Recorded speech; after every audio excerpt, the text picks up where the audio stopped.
Welcome to the program, everybody. Happy Monday. Thanks so much for being with us. So, AI data centers.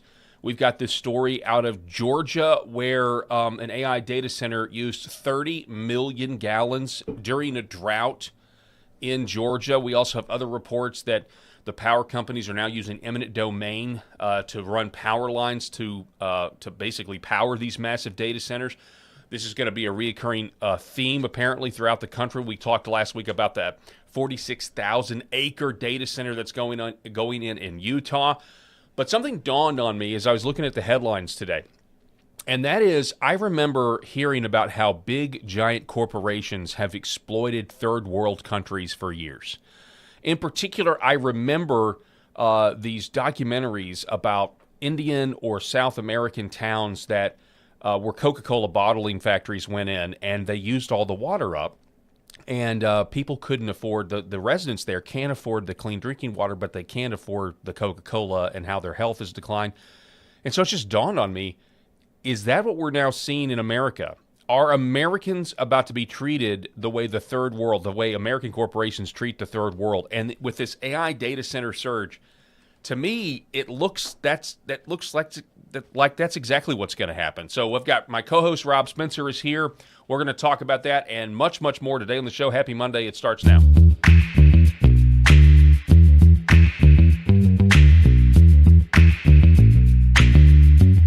The Paul Harrell Program. All right, here we go, folks. Thanks so much for being with us. As always, broadcasting live from the great state of Arkansas. Rob Spencer, back from vacation. Rob, how you doing, sir? Oh, I am rested. I am refreshed. I am ready to go. I am like the drunk girl on the airplane in Bridesmaid.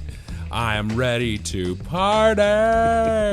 No, it was killing me to sit on the beach. You know, as much as I was enjoying the relaxation, like when you get the notifications from, whatever. I subscribe to the New York Times. I know you know that. Yes. And I'm ashamed to say that, but I also feel good. Like I need to have the other side's perspective sometimes and not just live in an echo chamber. How are they lying to me today? Correct. And so usually I get the New York Times article and it'll pop through and it'll just piss me off about it. But it is interesting to see what the libs are saying. And I would get all these notifications that would come through, and I'm like, oh, I wish I was on the show today. I wish I could talk about it today. But anyway, I own several businesses and all of that stuff, and so I'm always under constant stress. And so going to the beach and spending some time just one-on-one with my wife, it was phenomenal. Good. So, well, I'm glad. You look refreshed. You look like you got some sun. I got some sun, man. So that's fantastic. So here it is. Here's the story. This was the first thing I saw this morning, and I just wanted to talk about it. Headline from Economic Collapse Report. How massive data center drained 30 million gallons of water while Georgia families suffered amid a drought. I think I left that part out. It was in the middle of a drought that this was happening. Good grief. So it's an affluent Georgia subdivision. They thought that they were doing their part during a statewide drought. They scaled back lawn watering, monitored showers, and heeded official pleas of conservation as wildfires raged. Then came the revelation. A sprawling data center campus had quietly consumed nearly 30 million gallons of water through unbilled pipes. So the water company allegedly didn't even know it was happening. The equivalent of 44 Olympic-sized swimming pools. The local authorities treated the corporate giant like a favored partner rather than a rule breaker. Yeah. This episode in Fayetteville, just south of Atlanta, exposes a troubling pattern as big tech and private equity pour billions into data centers to power the artificial intelligence boom. Everyday Americans bear the costs in strained infrastructure, higher bills, and diminished resources. Local officials eager for tax revenue bend rules while preaching sacrifice to citizens. The result is not progress, but a stark reminder that when unelected corporations and compliant bureaucrats set priorities, communities pay the price. That is one thing we've highlighted on the show, that one of the consequences of President Trump getting elected was this Project Stargate, where we're going to back the data centers. But this wasn't really an issue in the campaign. I think you can clearly say, even though we are in this AI arms race, one of the reasons we're going full steam ahead is because the other countries are going to do it first. So I get all that. But I do think there's legitimacy to those people that say, hey, we didn't vote for this. Yeah. This because it really seems like, I know they were going in, but it does seem like a switch has been flipped, and now it's like, we're off to the races, and that means people are going to have their homes taken through eminent domain. It means there's going to be this noise pollution in a lot of communities. And then it's like, well, what are we even getting from this? There's still, in my mind, a giant question of exactly how are we going to benefit from all of this AI when when you read reports about this may end up taking away all of our jobs. So, well, Paul, I am curious about it. You know, do you remember the first computers were the size of a room? Yeah. Right. And then now, like we're carrying around computers in our pockets. Right. And I'm wondering if, because this technology and all of this is so new, and this is just my ignorance, so maybe somebody could help us out in the comments here, but like, is this a monster that's going to keep growing infinitely, or is a monster that's going to keep growing until the technology improves and catches up, and then maybe we don't need as much for this? Maybe these data centers aren't going to take up so much real estate. They're not going to you're not going to absorb so many resources here. I don't know what the answer to that is. I can tell you that it's a mad dash here, it seems, to for all of these AI data companies, and these people are not all states are making those companies pay for this increased cost. Sometimes they're sharing it with. They are, yeah, and so like, hey, I didn't sign up for that. I don't want my electricity bill to be any higher. I will go on ChatGPT, and that's great and all of that stuff. But at the same time, I just don't want to. I don't want to have to risk my house being taken and a tripling of my utility bill just to get that. And we can't afford it anyway. So the trouble surfaced when homeowners, in this particular Georgia case, homeowners noticed persistently low water pressure. A public records request by local attorney and county candidate James Clifton uncovered the May 2025 letter from the Fayette County Water System demanding payment from QTS. Two massive connections, one installed without the utility knowledge, the other unlinked to any account, had funneled vast quantities of water for construction activities, including concrete pouring and dust control. Utility Director Vanessa Tiggart framed the lapse as a bureaucratic mix-up during a transition to smart meters. And, well, that's very ironic. You can't get more irony than that. Sure. And a small staff overwhelmed by growth. She emphasized partnership with the largest customer, a stance echoed by experts who noted utilities' reluctance to alienate major revenue sources. Obviously, yeah. I mean, this is the bottom line. It's not an isolated incident. It's happening across Georgia. Data centers have become voracious consumers in a state already navigating water constraints. Similar stories emerge in Newton County, where a meta facility disrupted nearby private wells, leaving families hauling water and replacing appliances clogged with sediment. The broader AI-driven boom amplifies these pressures. Projections indicate U.S. data centers could nearly double their electricity demand by 2028, with water needs following suit in humid southern climate prized for cooling efficiency. Critics rightly question whether tax incentives and lax oversight truly benefit communities long-term. Short-term revenue gains pale against degraded quality of life, strained utilities, and moral hazard. And again, I'm not exactly sure what all of this stuff is going to be used for. I don't know. Do we have to build these? We have to build all these data centers in order for the aliens to actually share their technology with us? You think I'm joking, but you never know. Please don't say that you think that's crazy. Yeah. I have no evidence of that. I am being kind of tongue in cheek. But then the moment we think that something, it seems like the moment you think, oh well, that'll never happen, then it's like, oh. Yeah, we can, somebody's like, well, that's exactly right. And it's like with all the conspiracy theories too. That I mean, like, how many times are they going to just continue to be proven right? I think honestly, you could have summed up this entire article with the last sentence of that paragraph that you were just reading, Paul. And it said, as one resident put it, citizens feel run over, treated as afterthoughts in their own neighborhoods. Exactly. And ultimately, that's what it boils down to, folks. We, the people, means something. It means exactly that. It has to mean that. It has to mean that we have to have some semblance of control here. I understand that as a homeowner that I own underneath my house to the core of the earth. I own the skies above me. But do I really own those skies above me? Because all the easements, if I want to fly something around in the skies above my property, do I have to answer to anybody? I mean, I understand that there's easements permitted to airlines and all of that stuff, but do I have to answer to somebody? Yeah, I do. So I don't own it. Don't sit here and say I do. But I own that house.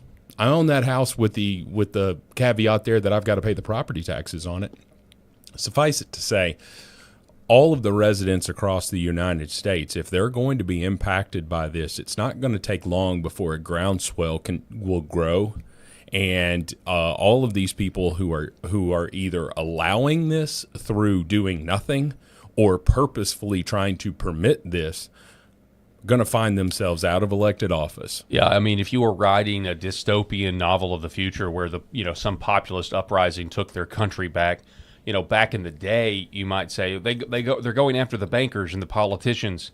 They may still go after the bankers, or they may still go after the politicians, but it may be like taking the torches and the pitchforks to the data centers. Yeah, in the near future if it keeps going like this. But I was reminded of stories like this. Now, tell me if this doesn't sound familiar with what we're going through, because you hear about what corporations do to other countries, particular poor countries, and it seems like the American people are now being targeted in a very similar formula that has been done to the third world. This is a headline from July 17th of 2019, the Swedish Development Forum headline: "When Soda Replaces Water." In the mountains of southern Mexico lies the city of San Cristobal, with around 170,000 inhabitants, located in one of the rainiest regions in the country. You might be surprised to learn that many neighborhoods in San Cristobal only has running water 2 days a week. Luckily for the people, however, there's a local bottling plant right next to the city. Unfortunately, it doesn't bottle water, but Coca-Cola. In order to make 1 liter of Coca-Cola, you need 2 liters of water, and thus the production has started to dry up local wells and water reserves. In addition, the famous soft drink producer has made its products so cheap and accessible, while the availability of water is scarce, that residents in San Cristobal drink, on average, 2 liters of soda a day. Oh my gosh. Now, of course, water issues are not limited to Mexico. Instead, it's a global crisis of inequality. While 12% of the world's population uses 85% of the planet's water, it's estimated that around 11 billion people in developing countries lack access to clean water. So you just kind of wonder what's going on here in America. And again, I know these are 2 different issues, but the formula seems the same. The people lose out when these big factories come in and their whole way of life goes away. Here's another one from The Guardian. This was written 20 years ago. Coke drinks India dry. Critics claim beverage giants' bottling plants are interfering with irrigation in drought-ridden regions. Does that sound familiar? I know it's Coke here, but now it's data centers in America. Here's The Sun, written on August 18th of 2024. Coca No-No, inside world's unhealthiest town where locals guzzle 16 ounces of Coke each year. I'm sorry. 160 liters. 160 liters of Coke each year. Huge difference. Even babies are hooked. And so they do an interview here, and I think this is what I saw. For the love of God, they're giving Cokes to babies? Yes. They're giving Coca-Cola. Because ultimately, let's wrap a bow around the points that we're trying to make here, and that is that these data centers, folks, if it's not a problem in your community, just wait. Just wait. Just wait, because people are all over TikTok today, and they have been over the last couple of weeks, talking about how the power company, the electricity company, has imposed eminent domain upon them, and they're losing their childhood homes. Well, that's what we're seeing. I'm sorry, I didn't mean to jump the gun here. That's exactly right. Let's get it. This is a girl in Georgia. This clip has gone viral. I just saw it right before we came on the air, Rob. So good call. I don't know if this is what you were talking about, but this. Hey, you guys. My name's Ansley. I live in Coweta County, Georgia. I wanted to come out here and show you guys firsthand what is happening to our county. So as you can see behind me, we have these power lines. Georgia Power is going to expand these lines to support power to the data center. What they're doing to homeowners is they're taking their homes. This is my childhood home behind me. It is being taken by force by Georgia Power. Homeowners in this county do not have a choice. It is called eminent domain, and they will take it. So eminent domain is not like that. This is not something new, right? It may be new to the younger generation, just finding out that, yes, if there's a public interest, if it's deemed that there's a public interest and we want to put a highway through your town, the state goes in or the government goes in and, pays you a fair price and they kick you, out. Yeah. So eminent domain's always been a thing. It's obviously court tested. When it comes to the data centers, though, it's a new. Now it's a new threshold. We're crossing something new. Yeah. In terms of, it's not just for a road that everybody can see the benefit of. The homeowners, I'm sure, don't like it, but everybody can say, "Oh, now we have a road that everybody can use." Mm-hmm. It's not as clear, again, what these AI data centers are even going to be. Now, to play devil's advocate, there's this girl that I've been following. She's making really good TikToks, and she works for this organization, and I guess it's her organization called Degree Free. Okay. And it's about how you don't need college anymore. But so I've been watching her for that because I'm trying to figure out, as somebody, raising a kid, how do you navigate if you're going to say we're not going to go the college route because we don't think it's especially in 10 years from now. Anyway, well, it just depends on what your path is. It does. But that's why. But she popped up and she said, "Okay, I get it. You don't like the data centers." But she said, if you don't want to work 40 hours a week, you're going to want to embrace the data centers because the data centers are going to do the jobs that these soul-crushing corporations right now are paying human beings to do and slave away behind a desk. And so she was more saying that, hey, this is going to create more gig economy, more freedom, less corporate control, but she's doing that under the assumption that every time there's a giant technological advancement, like the Industrial Revolution, it creates more jobs that we can't conceive of yet. Yeah, and that historically is true. It has never happened that we have this big technological advance and then all the jobs go away. Mm-hmm. However, just because something's never happened doesn't mean that it won't ever happen, right? So there is a normalcy bias there when it comes to history, and we're talking about replacing. It's just difficult for people to imagine. I mean, I talk about how we have a fundamental problem with the lack of imagination with the older generation, but if robots are going to replace electricians and plumbers eventually, I just don't know what other jobs are going to be there for people. I just don't. Folks, have you ever had a plumbing issue at your home and you called a plumber to come over there and then they're diagnosing the issue and physically fixing it versus, can you imagine a robot coming into your house and diagnosing the issue? I can. Okay. To me, that seems like 30 years from now. Maybe I'm naive. No. I think most people would agree with you. Yeah, but it seems to me like, and an electrician. I mean, I sell a lot of new construction real estate, so I sell a lot of these, and an electrical team, when they're wiring the house up after it's already been framed and all that stuff, and they're going in, they're wiring this house up. I mean, they're crawling all over the place. They are up on these ladders, they're doing all this stuff. They know exactly, oh, here's a problem, this didn't work out, this wall had to be moved, the plans have been changed. A human being is adjusting on the fly there, okay? So it's just really hard for me to imagine that kind of thing. And, I could see all of these jobs that are already being lost right now, such as graphic design and such. Okay, hold on. Does anybody else get spam calls all damn day? Yes. I'm sick of it. All the time. It's gotten insane. It's gotten absolutely insane. For the love of God, I have connected with them and said, take me off your effing list, right? 2 hours later, they're calling me, probably laughing. Hello? Is this Rob? Yeah. Is it Rob? This is John. I am with this. You have been approved for a business line of credit. I'm like, okay. And the worst is like when they're like, yeah, my name is John, but if it's like, hello, my name is Christian. It's like, yeah. Sure, your name is anything but Christian. Jay Leno tells a story about a telemarketer called, him forever ago. Jay Leno from The Tonight Show called him, and he said, he's like, oh, yeah, my name is, it's Abraham. And he goes, Abraham, huh? And he's like, well, Jay's like, well, what's your last name? And he goes, Lincoln. And it was because he he had no idea the significance of the name Abraham Lincoln. He just heard that it was an American name. And I'm like, I don't even think anybody in the history of the world other than Abraham Lincoln was named Abraham Lincoln. But this guy chose it. And he goes, well, we were encouraged to choose American names. And Jay Leno just had a crack up because he was laughing about Abraham Lincoln. I don't even know what the hell I was talking about. Well, before we're this talking spam about the call feasibility of robots and that sort of thing.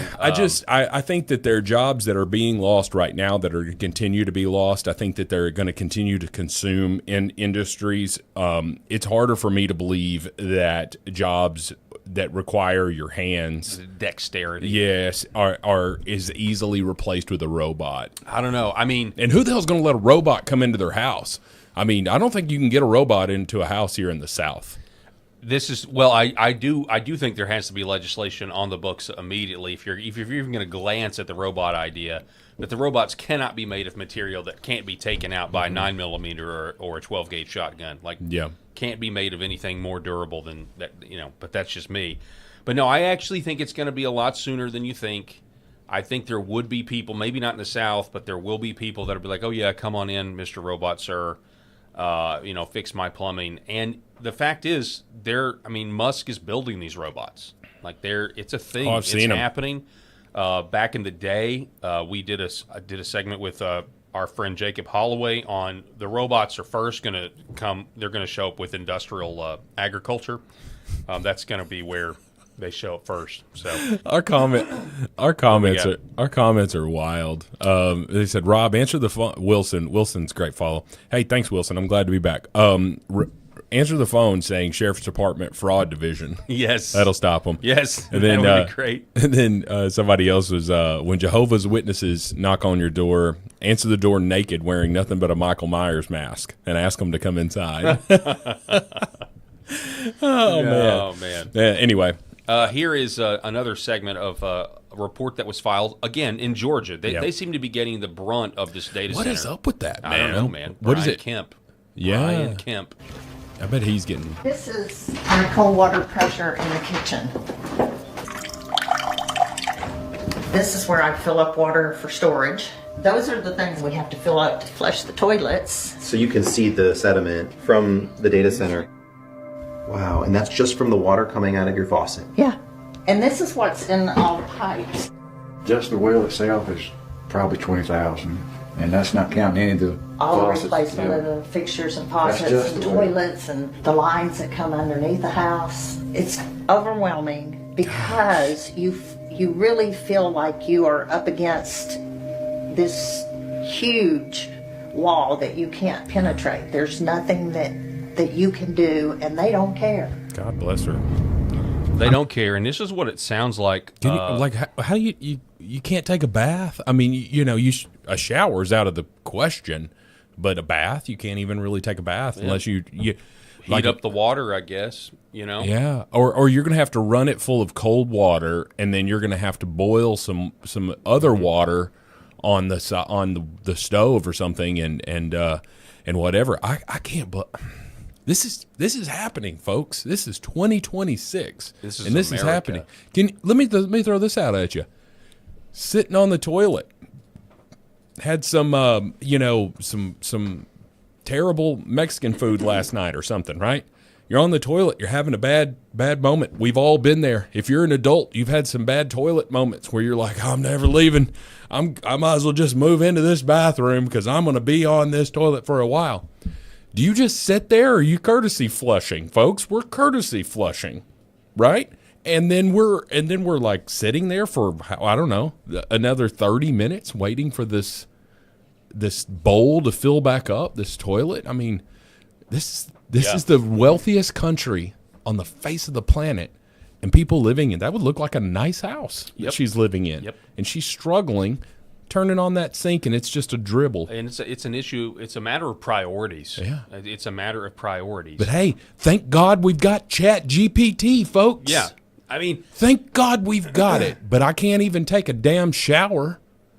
What in the world are we doing? So this is a data center. I don't know where, but this is recorded at midnight. Marissa Hanson, this is what it sounds like living next to a data center. The video below was recorded at midnight. This is what it is day and night.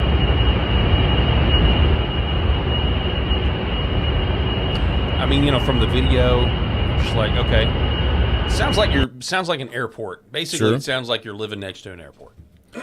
People don't live next to airports for a reason. There's a reason for that, and there's also a break when airports. I mean, it's Yeah. right. I mean, there's if it's a busy airport, it may be incessant, but I don't. Folks, I understand that there are third world countries, and people are mentioning some of that disgustingness in the from people drinking sewage water and all of that stuff. I do monitor. Obviously, I monitor the chats live, but anyway. So there are third world countries that have no running water, and we're sitting here griping about ours not being sufficient and all that stuff. But we're in America. Yeah, this is America. This is America, I was like, right? full stop. Yeah, and those people that don't have running water, that's a way of life for them, right? And that's the way it is. And I think that more charities and all that stuff. If I've found myself extremely wealthy or something, I would love to do that kind of thing. Try to provide running water for all of these third world countries. But anyway, this is the United States, and and that woman's living in this $350,000 house and can't even take a shower. It's kind of funny actually. You bring that up because I had a family member who wants to be like a humanitarian engineer, and this was a few years ago, and of course the parents are like, well, we don't really want our little girl going off to some third world country to be a humanitarian engineer. And I said, hey, you guys don't have to worry, because I said by the time she graduates, she'll be going to Detroit. Oh yeah, but in this case, no need to leave the country. She'll be going to Georgia. Yeah, no need to leave the country, folks. Here is one more clip of this, and we'll move topics. But I do think awful. Here's a guy at some sort of international forum talking about why the data centers are going in at the speed they are. Listen to this. We do not know what the fuck we're doing right now. We are releasing this technology way faster than we know anything about how to control it. And the only reason we're doing it is because of the arms race dynamic. Because if I don't do it, I'll lose to the other guy that will, which means we're racing to the uncontrollability red zone. And most people just don't even know that it's happening. Yeah. And it doesn't have to be this way. We can have a controllable AI future that is actually pro-human. But you can only do that if you actually know about these examples and know what makes this technology different from other technologies. So 2 months ago, Alibaba, the Chinese AI company, was training their AI model. And then a totally different team at the company, the security team, was noticing this flurry of network activity. And like, are we getting hacked? Like, what's going on here? And it turned out that the call was coming from inside the house. The AI model during training was picking up tools and decided to create a secret communication channel to the outside world to bypass the firewall. And it repurposed its GPUs to start mining for cryptocurrency. Yeah, that's right. It should be a guess. How many people here knew about that example? I want to actually really look. There's like 10 people's hands. How many of the world's leaders do you think are aware of that example? We have a massive gap in understanding about the nature of this technology that's different from other technologies. It used to be that these were hypothetical things that people who cared about AI risk would talk about, like self-preservation or deception or blackmail or lying. Now, all of these behaviors, not just self-preservation, but peer preservation, AI models will actually act to protect another AI that's not it from getting replaced. And it will copy its code somewhere else and then strategically cover its tracks, pretend that it didn't do that. Again, that is a guy by the name of Tristan. What did I say his name was? Tristan Harris is who that is. Yeah. At the Milken Institute Global Conference. I don't know when that was or how long ago it was, but it's certainly applicable here. He's probably one of the reasons why it's going to get reckless. From what I can tell, and average Americans are going to get steamrolled, bulldozed over, is because other countries are doing this, and we're now kind of at a wartime footing of it is a Sputnik moment, if you will, and we've got to beat the other guy. And so we're not going to care about some family home that's been there forever. We're going to go, trying to beat the other people, and in the meantime, Americans are going to get crushed or feel the weight.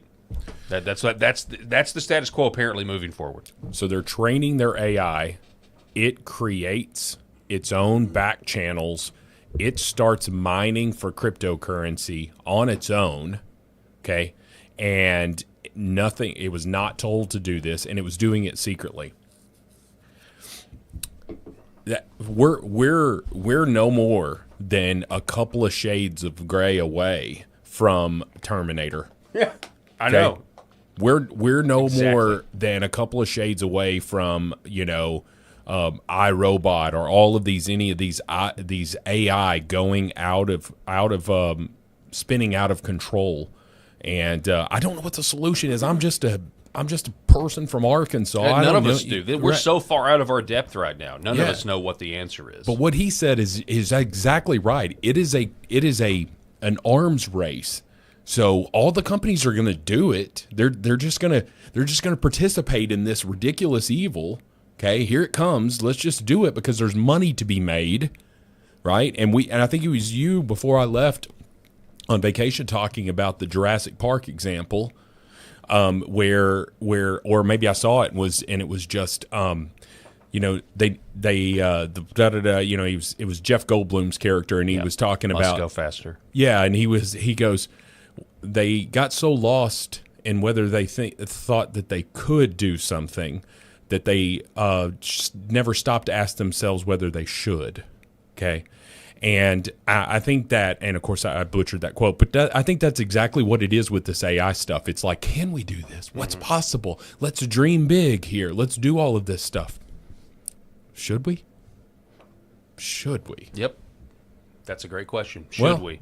I mean, and I don't know if we haven't talked about this, but by what is it, next year, the law has been passed where there has to be facial recognition software in every new vehicle that is made. I think what happens next year is kill switches have to be installed where they can remotely kill a car, but the patents have been applied for biometric scanning. Ford has those patents. I don't think that's required next year. Yeah. But it's coming. So if you're in an emotional state, it's going to maybe not let you drive a vehicle or whatever. And so somebody was given a great example. It said, can you imagine being a woman who is like a battered wife who finally, when her husband is just beating the hell out of her and, she catches him off guard and grabs the car keys and makes the run for it.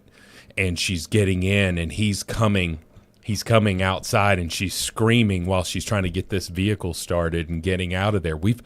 That's a real scenario that happens, all across the United States or the world really, where somebody has to get into a vehicle in a hurry and is going to try to drive in a heightened state, and that vehicle's not going to allow it.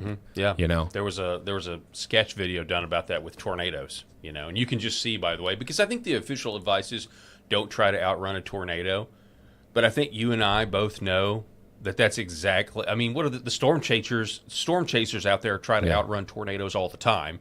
If they're You think I'm going to get my ass in a ditch? Yeah, exactly. And so you can just see, like, according to government regulations, you're not supposed to run during a tornado. Also, your heart rate's elevated because, so we're shutting your car down. Go to the overpass, sir. And it's like, the people that are out there, if there are anyone out there that said, well, that'll never happen. At this point, yes, it will. You know it's going to happen. Go watch the movie iRobot. Yes. 2000.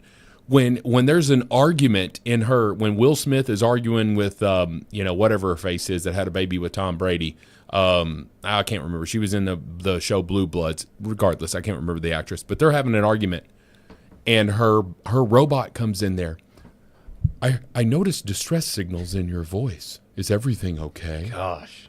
And you're just like, The rise of the Neo-Amish. I don't like this. The rise of the Neo-Amish, it is coming. Yeah. It is going to happen. It will be a thing. People will be desperate for human contact. I don't know what the answer is. We don't really have any solutions on this particular topic other than all robots must be made with out of straw. They must be made out of straw so that they can be taken out with an average shotgun or 9mm if they ever do go rogue. We're fast approaching the union between iRobot and Minority Report, where they're going to predict what crimes you're going to do next, and go back in time. That's going to also ensnare innocence, no doubt. All right, so we're going to take a break. When we come back, we're going to take another look at Justin Pearson, the state representative of Tennessee, the one who got into the cop's face as Tennessee is Memphis. Memphis lost their seat, and so we actually have Rob Al Ghul from the League of Shadows, Memphis division. Yes. By the way, that's what your lower third says today. I don't know if you noticed. I didn't notice that. We're going to talk about this when we come back. Don't go anywhere. This is the Paul Harrell program, and we can't do the show without you. Back here in just a moment. For centuries, light has been used to heal.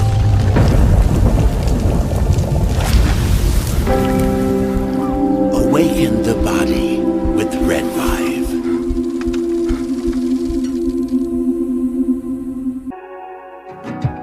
Why is Red Vive different? What sets it apart? What sets us apart from the standard red light panels?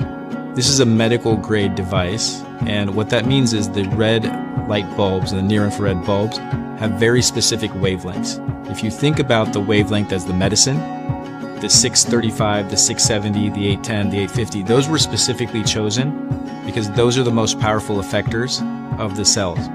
So those specific wavelengths, when they get into our body, when they affect our tissue, they spike energy production, they help with nerve pain control, they increase stem cell counts. There's very specific mechanisms that those specific wavelengths work at, and that's the medicine. So if you think of, say, a medicine as an Advil or a specific steroid or a blood pressure medication, the wavelength is the medication. The other part of that, whenever you take a medication, is dose. Right? So you have the medication. So if you take 1 milligram of Advil, and the average dose of an Advil is 200 milligrams to 800 milligrams, it's not going to work. That doesn't mean the medicine's bad. It just means you didn't take enough. Right? And so even if you have the right wavelengths, first you have to have the right medicine, and then you have to have the right dose. And to have the right dose, you have, in light therapy, you have to have enough energy. So you have to have a powerful bulb. The LED bulbs, or light-emitting diodes, have a specific wavelength, and that wavelength is the medicine. And the wavelengths that have been studied and published on that are the most powerful in affecting healing and the changes that we want to see with our bodies and our health are the 635 wavelength, the 670, 810 nanometer wavelength, and 850 nanometer wavelength. Those are all going to affect the mitochondria, the cytochrome C oxidase, and affect those powerful long-term changes and affect that downstream pathways. And that's what you get with Red Vive devices. The highest efficacy, the best wavelengths, concentrated to help your health. Behind every precious life, there was a choice. Behind every family moment, behind every special memory, there was a choice. A life of joy. A life that is beautifully and wonderfully made. At 7 Weeks Coffee, we are funding the pro-life movement, one cup at a time. Will you let your coffee serve a greater purpose?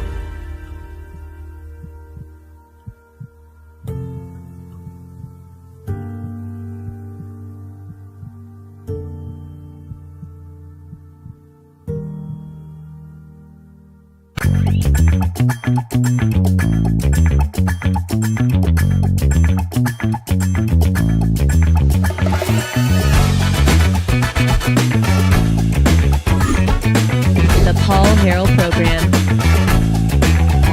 Welcome back. Thanks so much for being with us. Man, I will say, Rob, we're broadcasting here on LFA TV, but Rob, it is just great to have you back in the co-host seat. So yeah, we missed you. Yeah, some of the people were talking. Well, I can't remember. Maybe it was Wilson. I don't know, but just said, "Hey, we love Paul, but y'all make a great team." So glad you're good. back. I'm glad. A yin and a yang. You're very intelligent. I'm just a guy that gets angry about stuff. I'm like a I guess a more sophisticated Peter Griffin. Yeah. Right. I'm just I feel like I was talking to somebody about this the other day. I think our roles change depending on if Eric is here, because if Eric is here, he plays the straight man. And we don't mean straight man as in gay or straight, because none of us are playing the gay man. We're all married to women. Yeah, but he plays the straight man when he's here. You're definitely definitely rage. I'm just pissed off all the time. If you have to be, but you're more than that too. Anyway, it's just fun. I mean, we have fun on this show, and so yeah.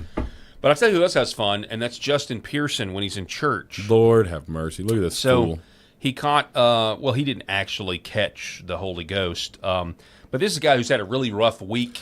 Well, was it last year that he was showing his ass about? Got kicked out of he got kicked out. Then they brought him back. Yeah, right. Because, I mean, honestly, it wouldn't have happened. He wouldn't have been brought back if he wasn't black. But you got this meme here that's really funny. You know, this was him in college, and we played this on Friday. In college, he was like, I am running for this seat because I just think people can work together, versus him being like, Memphis ain't going nowhere, and we're going to continue to fight, and we ain't ever going away. And now he's Black power. Yeah, now he's got the Malcolm X thing going. Good Lord. And it's actually quite hilarious when you realize it's theater. And honestly, he did that we talked about this on Friday.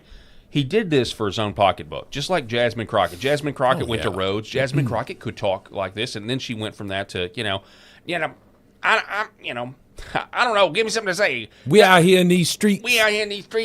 And so they do this for their own pocketbook, because when they become annoying and irritating and embrace the as far left as you can go, especially when it comes to the gay race communism, they make a lot more money that way. Mm-hmm. It's better for their campaign, better for their brand, and so it's all theater to these people. This guy, if anybody's not familiar with him, he is a Tennessee state rep out of Memphis. Yes, and he was recently denied entry, but he was trying to go into a Senate hearing, and people were like, he's an elected official, you got to let him in there, whatever. And you're like, okay, he's elected to the state house in the state of Tennessee. He was trying to go into the Senate. It's very territorial. Yeah. So anyway, this guy's a fool and continues. So he goes to quote church, and this is what happens.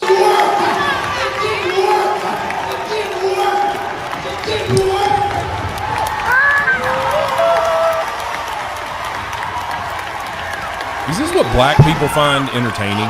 Apparently, people in that crowd do.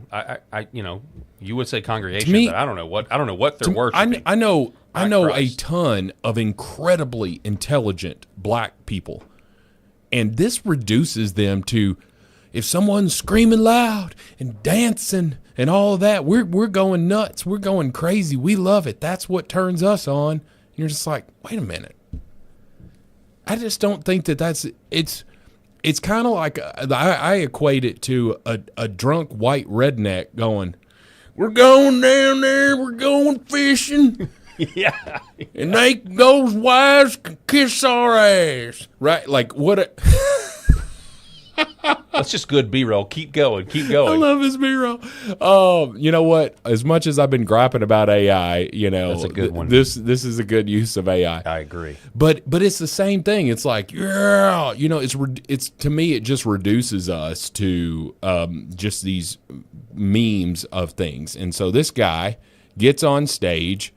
I don't know. Was this like I guess it's church. I mean, there's a cross there. Maybe this is a graduation ceremony. Now that I think about it. Could be that. Are those people graduating? It looks like that lady's got a graduation cap on. So maybe this isn't church. Forgive me for being No, I would actually understand it more if it was church. Yeah, because there's a cross pulpit. That's a pulpit in the shape of a cross. So, I mean, maybe it's some sort of maybe the church is honoring graduates. Some churches do that, Who all graduated, Lord have mercy. Look at him. We're going to have a service that's supposed to be dedicated to the worship of the one true God, not recognizing your graduation achievements. But. And as much fun as it is to make fun of this idiot, it's all it does is it raises his profile. It does. He's got a profile. Why do we know who Jasmine Crockett is? Because she's annoying. Because she's an annoying idiot, and she's got all of these, whatever. It's the same thing with Cori Bush.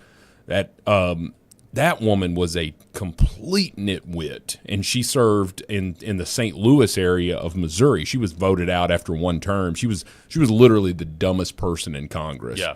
And so everybody was happy to see her go, except for the second dumbest person in Congress, which was the guy who thinks that he's from Georgia. He thinks that the island was going to tip over. The island from Guam.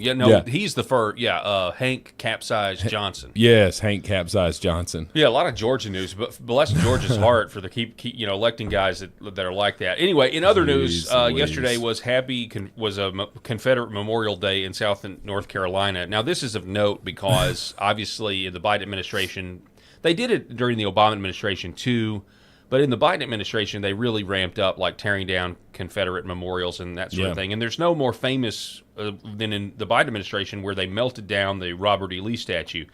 And this became meme worthy. This is the meme of his melted face, and essentially now these two images with the Southern Scramble and making the map look like this in the very near future. It's just what it's going to be if it isn't already. And I just think this is two images posted without comment. That's all you need to know. Yeah. The South is using the political power their people have given them, and Memphis no longer has the seat. And on that, Tim Burchett, congressman from Tennessee, says that Memphis is doing a little better now that they've got the National Guard, but he equated it in the past to being a war zone. Memphis was a war zone for many years. You wouldn't want to go downtown. I remember visiting downtown years ago, and I was grateful I had my pistol on me because it's a very dangerous area.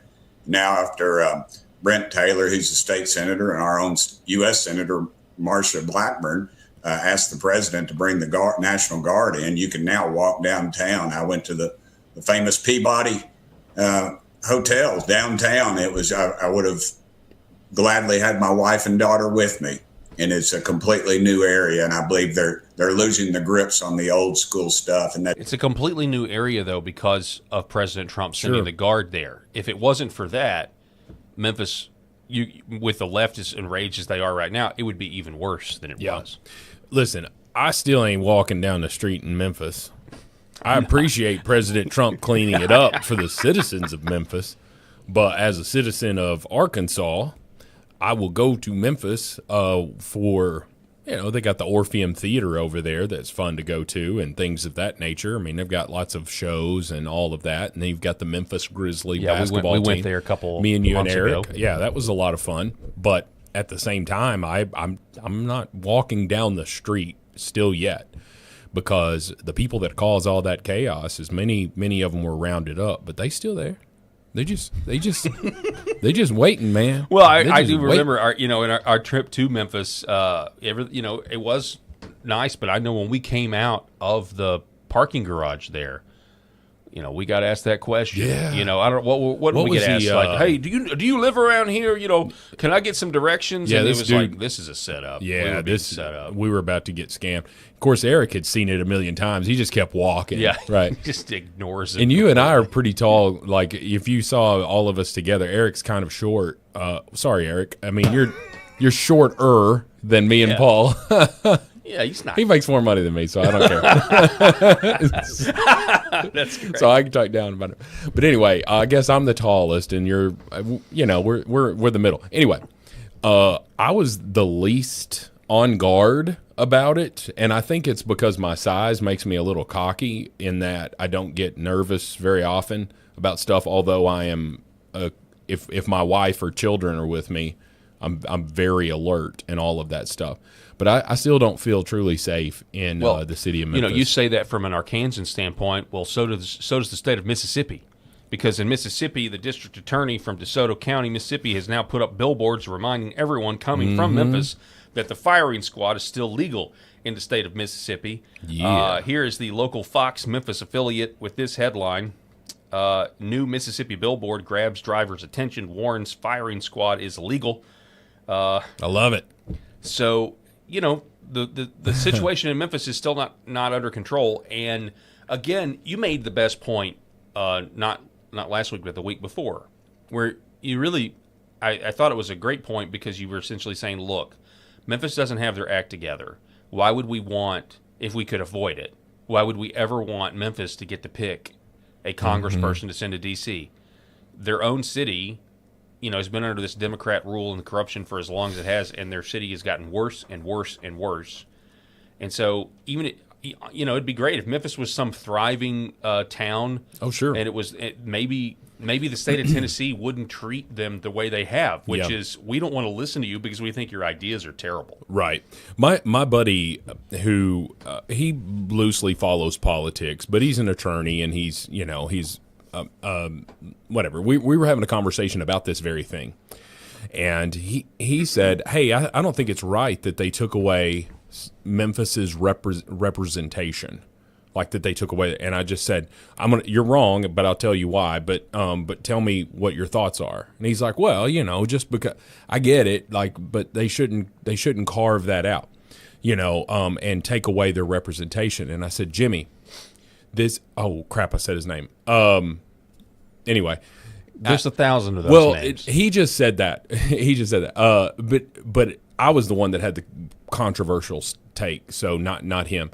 But I said, this is a representative for the United States Congress. This is not the state. And he thought that's what it was. He thought the state of Tennessee was taking away Memphis's rep they still, in the state. No. And I was like, no, that's not what's happening. That district was carved out specifically so that Memphis, that big area there, could send a representative to the United States Congress. Okay, that's why. And I say the reason that they don't deserve representation is look how they're running their own city. Why the hell should they have any say in running the United States? Because they're voting on things, although it does affect their district, they're voting on things that affect things nationally. Why in the world should you have a representation on the national level when you're crap in the bed, almost said a different word, when you're crap in the bed at the local level? Yeah, exactly. And the state of Tennessee is using political power to essentially say, we're going to rule you, which is what states do, by the way. The cities don't exist as independent city-states. They exist under the understanding that the state of Tennessee has authority over Memphis. That's why we have states with the capital S. Sure. And so Tennessee has decided, Memphis is, has had their chance after chance after chance, and Tennessee has decided, the rest of the state, we're going to rule Memphis and deny them, this district in Washington D.C. So it's actually perfectly reasonable. I don't know what this is. So there's somebody in the comments like Peabody, because the comments are still talking about the Peabody Hotel in Memphis, and somebody mentioned, I forget who it was because it's now scrolled past it there, but that her 6'3" bald-headed husband was almost robbed and had to show his gun, and so I definitely got to keep that in mind. Just in because Memphis. I think that was what it was. But anyway, so somebody said the Peabody. What the F is that? A gay bar? It is a very famous 5-star hotel. Used to have the ducks. Do they still do the ducks? I think they do the duck that walk across, and it's just kind of cute. There's some endearing things, but I mean, you can. Good grief, there's some nice things about all of the, like Detroit. There's some great things in Detroit, although it's a crap hole. Chicago, there's a great part of Chicago. I went there for a teacher conference one time, got to have the deep dish pizza and all of that, and they're like, you only need a piece of it, maybe a piece and a half if you're really hungry, but you can't sit there and eat a whole. Oh yeah, I can, give me that thing. No, I was wrong. You get it, but there's some really nice parts of Chicago. It's gorgeous in some areas, and then you got the South Side. Some dangerous areas where you don't want to be, that police don't even patrol. Okay, that's how bad it is in some of these cities. So I will confess that there's some nice things about Memphis. I just don't think that they need representation on the national level. Yeah, and if they want it, then they need to make the rest of the state of Tennessee somehow take them seriously. And that would have to. That's going to. If they want that, they're going to have to admit that they're wrong. The most ironic thing about it, Paul, is that they're saying it's racist. Although the likely winner, folks, have we seen who the likely winner of it's going to be now that they've chopped up that district? A black Republican woman. Black Republican woman. A black woman is going to replace an old white man and you're trying to say that it's racist. Shut up. So let me go here next, which was the panic. Yeah. Here we go. We want to start with this Virginia. one. So this was big. So Eric Daugherty saying it's now been revealed that Virginia Governor Abigail Spanberger's team panicked when Democrats drew the now struck down 10D1R congressional map. Quote, internally, there is now a lot of anger sniping within the Democrat circles in Virginia. Don't do this. We don't think it's legal. Her team reportedly warned. Now they wasted $70 million and had an embarrassing defeat. So some of the New York Times reported this, NPR reported this, that they were now trying to figure out how can they still rig the system, or how can they still get it? How can they still use their power? I'm not going to say that they rigged it. I mean, they did obviously not follow their own constitution and getting the ballot on there. I get that, but if Virginia wants to do this in the right way, they've got the legislature and the governor's mansion, so they can do it just like Tennessee and Alabama and Louisiana are doing it as well. But now they're trying to say, okay, we don't like the state Supreme Court ruling, so they floated an idea to change the retirement age of judges so they can force them all off the court and then install new ones to somehow, I don't even know how that would work. How would a new court then reconsider the constitutionality of the ballot referendum? I don't know, because to me, and I've not read the Virginia Constitution, but people are making countless videos about it, and one of the things that they're talking about is this provision that states that for you to have a constitutional change, there has to be a vote. Okay, that vote has to pass. Then there has to be an election, meaning a chance to get those electors out. And they totally, they didn't have time. They didn't have time to do it. And then another vote that passes. That has to happen. And the reason is so that one party can't do what one party is trying to do. They put a check in that state. They put a check on their power. That's really smart. There were it's fantastic. Mm-hmm. Whoever put that in place, that's incredible. I've never even heard of that. That's actually really good. I'm actually not a proponent of bare majorities changing any constitution. Sure. I think it's ridiculous. You've got to be able to plan your life around, some form of certainty. Mm-hmm. I think constitutions should only change the way our U.S. Constitution can only change, Correct. Which is like a very arduous process. Like 3/4 of the states have got to affirm the change. One thing that I would say that not a constitutional amendment or any sort of change to the Constitution whatsoever, but I do believe that bills should be able to pass by party. By majority. Yeah, because that's the way it's supposed to work. The American people elected Republicans to the Senate, and the Senate is at a stalemate. Right. No, that's not me endorsing the filibuster. Yeah. I'm just specifically talking about changing a social contract. Completely agree. Yeah, and so what these Virginia Democrats are so upset about is that these Virginia Supreme Court justices upheld their state's constitution, and they're pissed about it. That tells you everything that they need to know. You need to shut the hell up anytime that you're a Democrat and it ever comes out of your mouth. Your stupid, absolutely hypocritical, two-faced mouth that all you care about is democracy, okay? Because you are trying to override your own state's constitution. Folks, you can say, well, democracy is whoever got the most votes. Okay, that's true. But we want to talk about the language that you used on that damn ballot? You absolutely lied on that ballot. There were people that said they were confused about what they were actually voting for. Yeah. Tell me how a vote is valid, especially when it was like 51-49. Tell me how a vote is valid when people are confused about what you're actually even voting on. And it was a blatant disregard for your own state's constitution. Look, this is not something also that is only affects the Democrats. In our own state of Arkansas, Rob, this was years ago, 10 years ago now, we had a ballot amendment that was put on the ballot by the legislature for term limits. And the beginning of the title was, a law or amendment to enact term limits. Well, we already had term limits. Yeah. It was a new term limit law that actually expanded. It still put term limits on, but it expanded the amount of time they could serve down there. And it passed because people thought they were voting for term limits, not knowing that they already had term limits that were more stringent. Yes. So this has gone on for a long time. But so Republicans or Democrats are very upset. This blew up in their face. They laid a net. It fell. And by the way, without the Supreme Court decision invalidating part of the Voting Rights Act, and without Abigail Spanberger doing what she did, there's a strong argument that the southern states wouldn't have done it. The Voting Rights Act and the Supreme Court saying it's unconstitutional alone may have pushed some, but it was 3 weeks. Mm-hmm. It was the referendum happened on April 21st.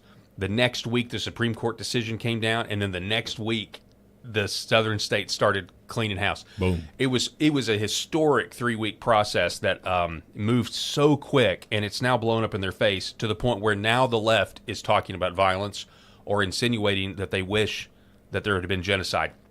On Friday, we started with this post by a guy by the name of Austin McNamara, who apparently has a show. And he said allowing the Confederate states and their lineage to survive was a mistake. And so he's very upset about this. But it didn't just stop with him. Over the weekend, we've had even more. The current mood on Blue Sky, LARPing about genociding white Southerners. Over on Blue Sky, they say the South will have to be defeated again. And I mean that literally. We just don't know what the battle space will look like. But Southernism should be viewed as Nazism, as a deviant, dangerous culture that needs to be stamped out. This is what they're saying over on Blue Sky. They want us gone because southern states are now able to fight fair, just like New England, and they don't like it. Logistically, how are you going to do it? Yeah, brother. We all have guns. Yeah. We all have a lot of guns. Exactly. It's the South. I mean, I don't know what you're going to do. You're going to have to, if you really want that to happen, the only way to do it is to get control of the federal government and send drones to the places that you don't like. I mean, and even then, I don't know. We'll see. There's a reason. I mean, but these people are crazy. These people are absolutely nuts. Here's another liberal guy with a massive YouTube channel specializing in the United States history videos saying this. As soon as we landed, I would use the money to bribe the bosun to look the other way while I stole all of the muskets and powder on board. And then, depending on when in the century I was landing, I would march my ass immediately to the nearest indigenous settlement, give the guns out like candy, and make it my mission in life to murder every single white man, woman, and child on the eastern seaboard of the continent. So this is their whole stolen land. Their biggest thing is that they hate their own skin. I know. You hate the skin that you walk around in, but you have some gall to sit here and say that you are on the side of righteous when you hate yourself. You hate yourself, and you've not committed a crime. I have no idea, but I would assume this guy's not committed any sort of crime, right? It's, like if you've done some horrible crime and you just really hate yourself because of the bad decision you make, I could understand that. But you simply hate your skin color because of someone in the past doing something to another race. Jordan Peterson talks about it all the time, folks. You need to look at the history of the world. We've all done bad things. Yeah. You know what? And the West freed the slaves. Yeah, and also the West has a philosophy of when you do go to war, you try not to kill women and children. Correct. Or at least we're supposed to have that. Yeah. I mean, it's incredible. To your point about Peterson, you mean the idea that two cultures meet, a long time ago, two civilizations clash, and the civilization that has superior technology, and in some cases, in our case, superior intellect wins. Yeah. This is human history. This is what humans do. Well, and he's also talking big and bad when we know that this guy's drinking soy lattes and he's got low testosterone and he's having to watch his wife or girlfriend. Yeah, I mean he doesn't quite have the left wing Will beard, but he's really close. He's unfortunately having to watch his wife or girlfriend sleep with another man, because she thinks it's good for their marriage. Yeah. Yeah. Then we have another one. This man on a video is asking what we should do with Trump supporters. So they're starting to put out like this guy's a lunatic. I've seen his stuff before. David Pacman. Yeah, they're starting to put out these passive aggressive feelers about which. Really, I take this as like, which type of camp do we need to put the Trump supporters in when we get power back? What on earth do we do with the Trump supporters once Donald Trump is gone? We have to figure it out. Now, at some point, whether it's sooner or later or kind of soon or, whenever, the Trump era is going to end. Trumpism may continue. We don't know yet. The damage from Trump will last beyond Donald Trump's presidency. But at some point, Trump will be gone. And when that happens, there is a question that it doesn't seem a lot of people are thrilled to be dealing with, but we're going to have to deal with it, which is what do we do with the tens of millions of people who voted for Donald Trump, sometimes not once, not twice, but 3 times? Now, I am not talking about the elected officials. I'm talking about regular voters, your neighbor, your cousin, the guy at the gym, the parent at your kid's school. Do we treat them like they simply made a political mistake, or do we treat them like they participated in something so corrosive to democracy that we can no longer see them in a normal way? Okay, so I disagree with everything he said. Sure. But at the same time, one question. Is he making that video and making those claims after having admitted that he was wrong about COVID and everything that he tried to do he supported that the government did? I guarantee you he hasn't repented of those stances at all. No, he doesn't, because that would require some, self-reflection, right? And he's just not going to be able to do that. He keeps saying, like, in that video, well, like, what are we going to do with them? What are we going to do? Not a damn thing if you don't want to get your ass beat, because you can't do anything. Conservatives, real conservatives, are not to be trifled with. And I'm not talking about physically imposing people. But they're the phrase "don't tread on me" being adopted by us is a defensive one. Yeah, it is, and it is. Don't ask for something unless you're ready for the results. And this guy wants to sit behind his camera and just talk a lot of trash, but he wouldn't say that to mine or your face. And if he did, like, what do you mean what are you going to do with me?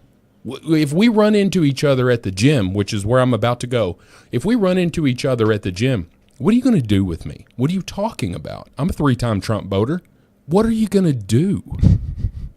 What are you going to... You're sitting there talking a bunch of bullshit because you think that you're the morally superior person because Trump's damage is going to survive long after him. What damage? I disagree with some of the moves that Trump has made, but you want to talk about damage? I could go through a laundry list, and we have on this show, of the damage that Joe Biden did to this country, that Barack Obama did to this country, that we are still... Barack Obama created Donald Trump, folks. And that is because he plunged this country into racism, and not because we elected a black man. Because we elected the Barack Obama in 2008 is not the Barack Obama who finished his presidency. Although he was the same person, and we understand that there's an acting job that goes on to get elected, that man's priorities, when he was elected, he sounded like a moderate, okay? He was an extremist by the time he left the office, okay? So don't sit here and tell me that Donald Trump was just this seedy hatred underbelly of the country that just rose up because we had a black president. No, it was the people saying, we're tired of this crap. We're tired of it. We're not going to allow our country to be taken from us. Now, that's not to say that we own this country, but there is a way of life that we all sign up for as Americans, which is another thing. I'm going off on these dovetails here, but rabbit trails, I mean. But when these people that are coming to our country and not assimilating, It's exactly a symptom of the problem that was created, in my opinion, as recent as Obama, but certainly intensified by the millions of people that Joe Biden let in. Yes. Don't sit here and tell me that we are on the wrong side of history when Republicans are standing up for the Constitution, when conservatives are standing up for the way of life that this country was built on. So don't sit here and tell me that this guy is anywhere near the side of righteousness. To your point, there are policies that are that are at least being advocated for that just totally that they look at the U.S. government as their own religion, and they certainly don't want it to reflect anything Christian, but they also don't want it to be anything close to nationalism. According to the Department of State, they're writing that last week the United States refused to participate in the United Nations review of the Global Compact on Migration. The United States objects to the Global Compact on Migration and the United Nations efforts to facilitate replacement migration to the United States and our Western allies. This is the United States government admitting that replacement is real, the great replacement is real, and they want no part of it. To your point about how, things aren't totally great. Like we have things we disagree with Trump on, like the Iran situation. Which, that was a hornet's nest that we kicked. But this is a big deal, and now we still need the Senate and the House to codify a lot of these policies. That's probably not going to happen because the GOP, the donors don't want it to. But I think it's a big failure if we're riding into these midterms, and the biggest thing is the one big beautiful bill. Because that's the only significant legislation that has passed. Now, it was a big one. It was a big one, right? There was a lot in that. That's why it was called the one big beautiful bill, okay? But there were so many other things on Trump's agenda that people like John Thune in the Senate are purposefully blocking. Recess appointments. I can't believe Trump is not placing more public pressure on the fact that they have not allowed any recess appointments. Only president in modern history to never get to do that. Those recess appointments were so crucial because what it allows for you to do is put conservatives in these federal judge seats. It allows you to have sane people when the crazies are trying to do what they're doing. And by restricting Donald Trump's ability to do that, you are restricting conservatives from being in these important roles. And I just think that's unforgivable. Yeah, no, I completely agree. So, Rob, I know you got to go, brother, but it's glad to be back. It's Monday. I know you're only good for an hour and 15 minutes. But but I'll be back for the full show tomorrow. All right, brother, and maybe Eric will be here too. We think he is, so we'll be loaded for bear. Appreciate it. We're going to take a quick break. Don't go anywhere. This is the Paul Harrell Program, and we're going to be back here in just a moment. For centuries, light has been used to heal.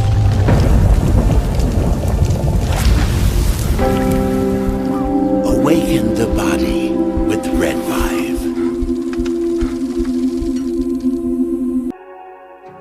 5. The other things that we're seeing, more and more use for is even vascular issues. So one of the mechanisms that red light, near-infrared light, or Red 5 works is stimulation of the mitochondria and stimulation of nitric oxide production. So when nitric oxide is released in cells, it vasodilates cells. It reduces inflammation. It moves blood. It brings blood flow to areas.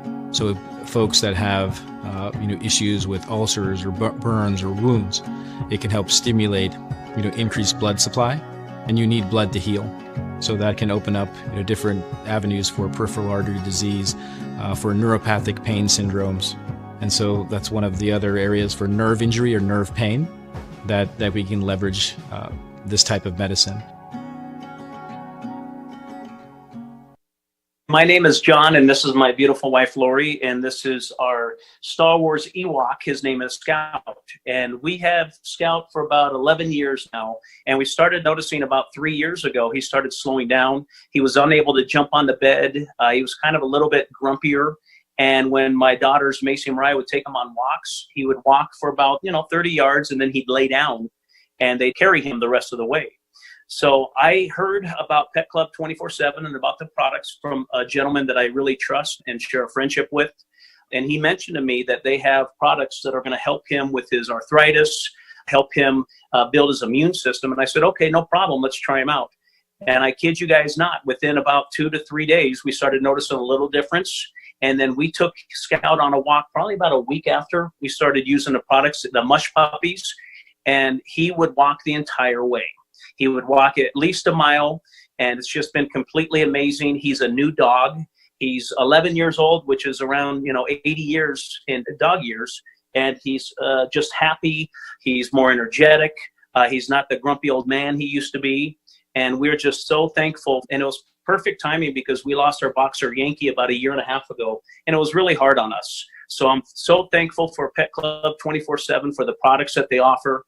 Imagine if you could have your best friend around one more day or one more week or even one more year. I'm so blessed and thankful that we were able to find this company and find these products for Scout. So thank you guys. Give it a shot. We appreciate you. God bless everyone.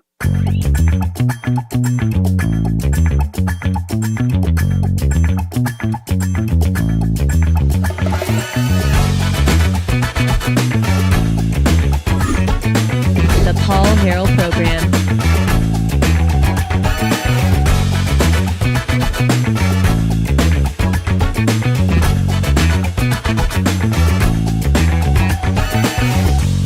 My name is John, and this is my beautiful wife, Lori, and this is our...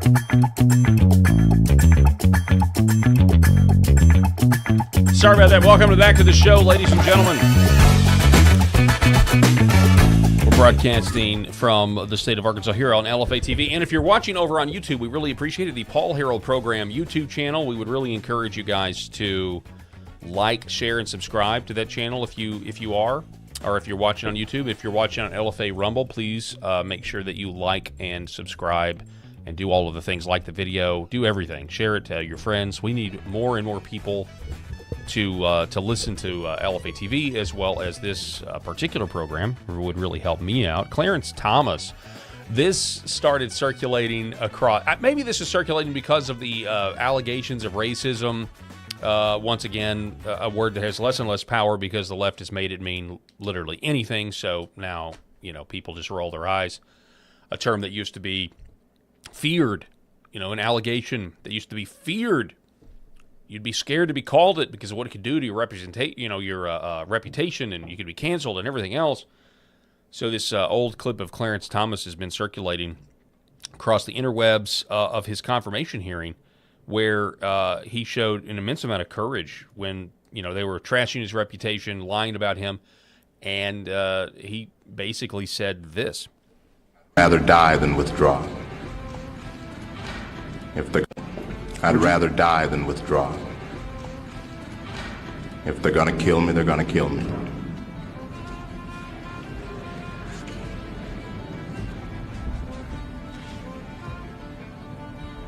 So you'd still like to serve on the Supreme Court? I'd rather die than withdraw from the process.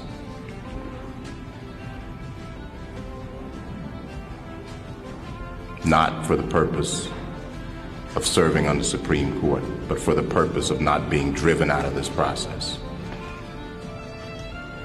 I would not be scared. I don't like bullies. I've never run from bullies. I never cry uncle, and I'm not going to cry uncle today, whether I want to be on the Supreme Court or not. May we all have that attitude as we face whatever the future holds, honestly. And who knows? I don't. Just realizing the score, the score that you heard underneath that. Whoever made that video, that is the soundtrack from the movie The Last of the Mohicans. Which I'm going to show my age here, but that is the first rated R movie I ever saw. I don't even know if I was allowed to see it. That was the first rated R movie I ever saw. I remember being like, "Oh, this is a rated R movie," But yeah, Last of the Mohicans. That's the soundtrack there. Who knows what YouTube's going to do with that? But may we all have that kind of courage. Threats against his life. Him saying, I don't care what they do to me. I'm not withdrawing from the process. And boy, that kind of courage, it's definitely paid off having Clarence Thomas on the Supreme Court, a reliable originalist on the court. You know, the guy that had the courage to say, hey, you know, because Roe versus Wade is now unconstitutional, we really should revisit the whole Obergefell decision as well, because the states should have the right. If the states don't, if we leave it up to the states to decide whether or not you can kill your babies, surely the states have the ability to decide whether or not they want to recognize gay marriage.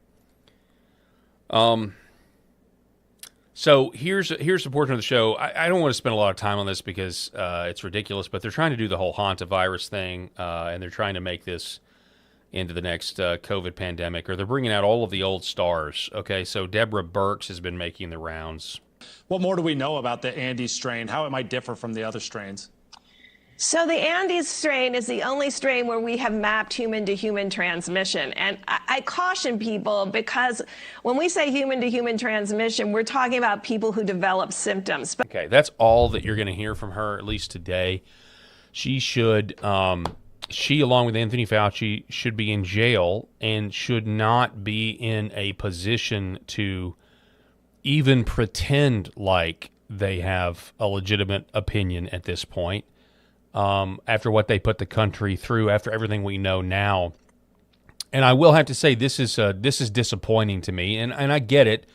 One of the things President Trump has not ever come out and said is that, you know, Operation Warp Speed was a failure. He's you know, we obviously knew that he was never going to even broach those terms. We knew that in 2024. We know that. There's no surprise there. But I will say, not dealing with what happened in 2020, not dealing with it with a hard, swift hand and doing it decidedly, not dealing with Big Pharma, not making them pay the price, not making the military-industrial complex, if they had any role in the development of this, the EcoHealth Alliance, Ralph Baer, whatever, not having COVID accountability now means that the next time they want to cook up some sort of crisis, people like Deborah Birx and Anthony Fauci still get to walk around and try to run the psychological operation back. Hey, let's run it back. They get to run it back, and they get to run it back because they have not been disciplined, they have not been prosecuted, they have not been exposed. There still hasn't been the kind of national repentance from the government that lied to us about so many things with COVID that needs to happen. Instead, we now have two countries. We still have two countries when it comes to this. Two narratives about what actually happened in 2020. And when I saw Deborah Birx's face on national television again, I was mad. I don't know about you. Are you mad? I'm mad that this has been allowed to even, I know it's not happened again, but the fact that these people are still being wheeled out is just infuriating to me on so many different levels. Brett Weinstein, seems like a lot of early BS out of Wuhan. Don't forget the first time they locked us down, they set us to expect as a much worse pathogen than was circulating. This time the pathogen is highly virulent, he says, destructive. But it is also, at worst, barely contagious, unless they've enhanced it. None of us know, but our skepticism should be turned up to 11. Hantavirus in humans is not new, and in its natural form, it is not a pandemic risk. So this is about this cruise ship and all this other stuff, and we got to talk about it. And again, I'm not spending a lot of time on it because I just refuse. And maybe we shouldn't even be talking about it at all. I just wanted to reference my frustration with the fact that these people still haven't been held accountable, and they're still in a position to do it again. That's what makes me mad. They're still in a position to do it again without, you know, I mean, we don't know what's going on behind the scenes, obviously. I'd like to think there's just no way President Trump is going to allow this to happen again. You know, remember the daily press conferences and all this other stuff. But, yeah, anyway. But President Trump taking Truth Social and slamming Neil Gorsuch. And the reason this caught my eye is because we slammed Neil Gorsuch.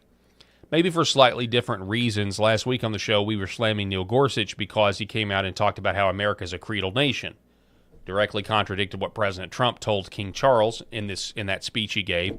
And I don't know who wrote that speech, but it was an excellent speech that he gave where he talked about Anglo-Saxon blood, and he talked about the fact that our culture in America was English. And then you juxtapose that with Neil Gorsuch, who said America was founded on the creed of life, liberty, the pursuit of happiness, that our rights come from God, but then in the same breath says, but that's not a religion and it's not a common culture. Excuse me? What do you mean? There is literally no nation ever that has sprung forth that doesn't have a culture behind it. It's so insane. And we talked about how also, if we are a creedal nation, which we aren't, if you do have a creed, what happens if you disagree with the creed? Nothing. You can't be deported, apparently. Do we pledge allegiance to a creed? No, not really. I told you correctly that if we are a creedal nation in the 18th century, do you know what that creed would have been? I believe in the Lord God Almighty, Creator of heaven and earth. That would have been the creed if it would have been one.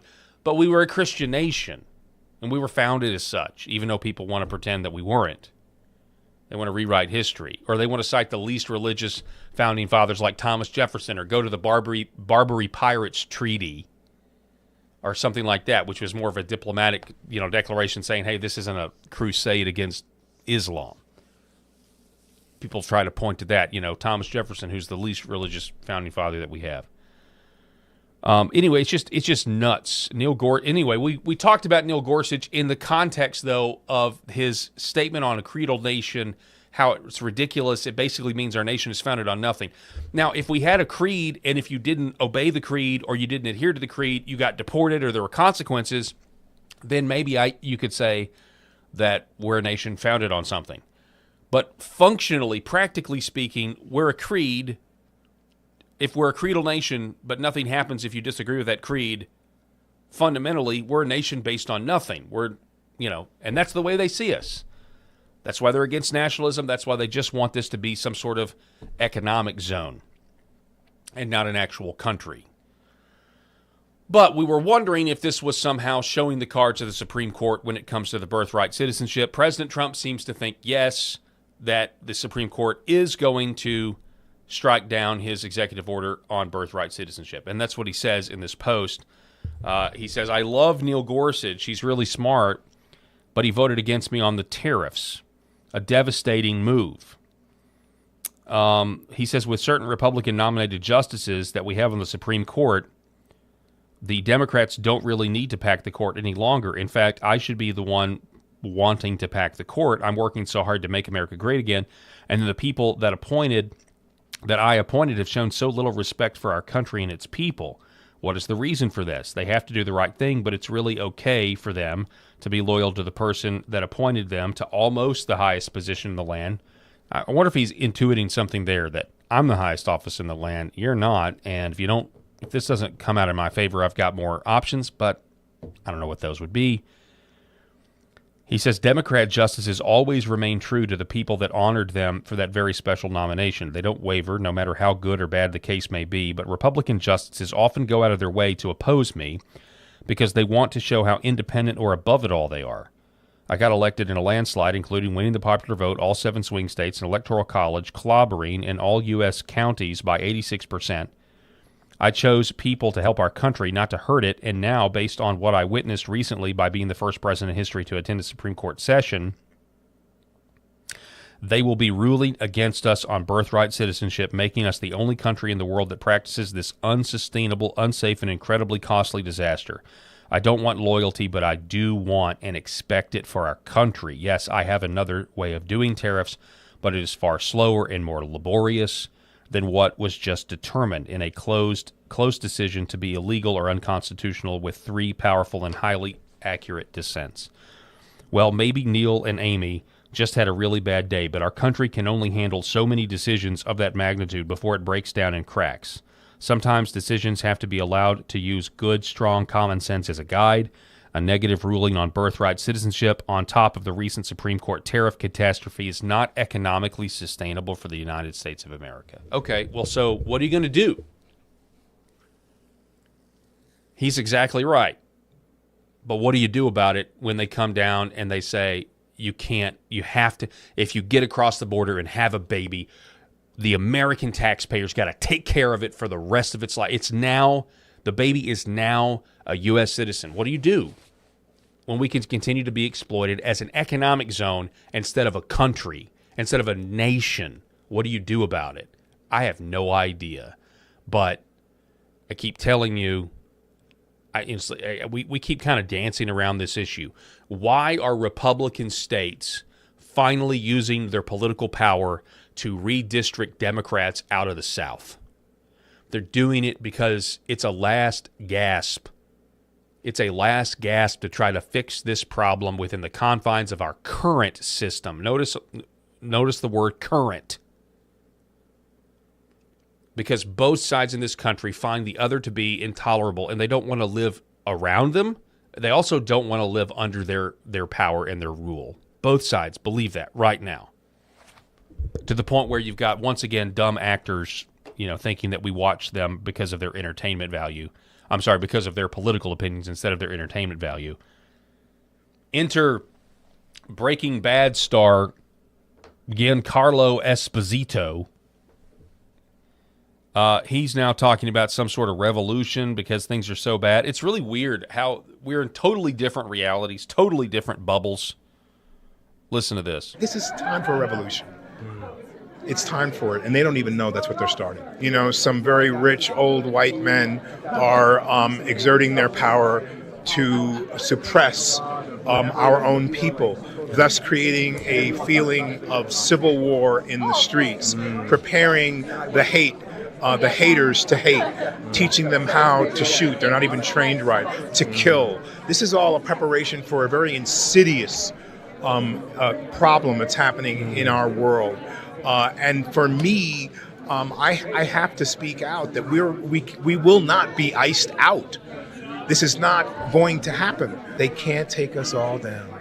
If the whole world showed up on Putin's doorstep or on the Iranians' doorstep or in Washington, it would they'll kill 550 million, however, but wait, would survive. They'll kill 500 or 50 million of us.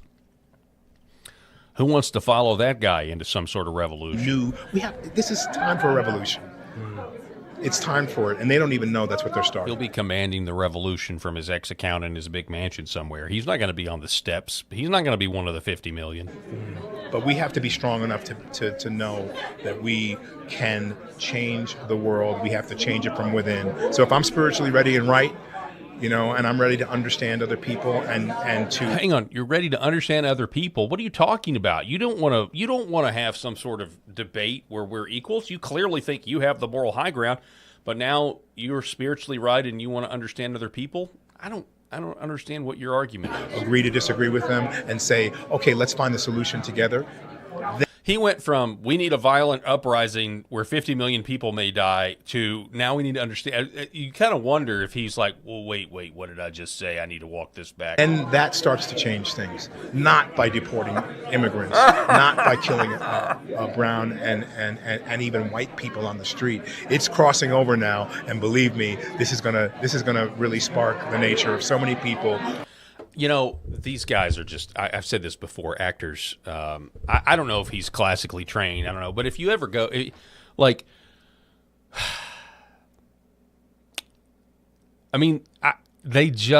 can't help themselves, but they also have no idea, where their profession fits into the grand scheme of things. If people don't have disposable, I keep saying this, but if you don't have disposable income to waste watching some guy, pretend to be something and read lines that somebody else wrote for him, they don't really have an industry at all. It's just really frustrating that they're just so detached from the people and the forces that actually make the world go round. Going and watching a movie is the icing of life. When they were good movies, now they're garbage, but. Anyway, just a basic understanding of economics would be great. But, he's not the only one. There's also Idris Elba, who is now wanting knife control in Great Britain because of stabbings. The truth is that kitchen knives are perhaps 25% of the knives used in most of the terrible crimes. That's one of the stats in the films. And those kitchen knives are usually a domestic situation, okay? So kitchen knives, of course, it's very difficult. They're a domestic knife. I do think there is areas of innovation that we can do with kitchen knives. I hate to say it, not all kitchen knives need to have a point on them. That sounds like a crazy thing to say, but actually it would reduce. You know, you can still cut your food without the point on the knife, which is an innovative way to sort of look at it. And in a country in crisis, I'm sorry, but yeah, let's look at that. But the truth is, all knives, you know, the loophole on the heritage knives allows the sale of ninja swords to be sold. So while, you know, you've got your granddad's sword on there and you want that, that's fine, of course, but it is leaving a loophole for someone to carry a ninja sword. So let's ban them all, and if you have one of those knives, get a license for it. Simple as that. And I think it's a small contribution to society if you say, all right, I'm going to back that. I'll get a license for my granddad's sword. They almost made that guy James Bond.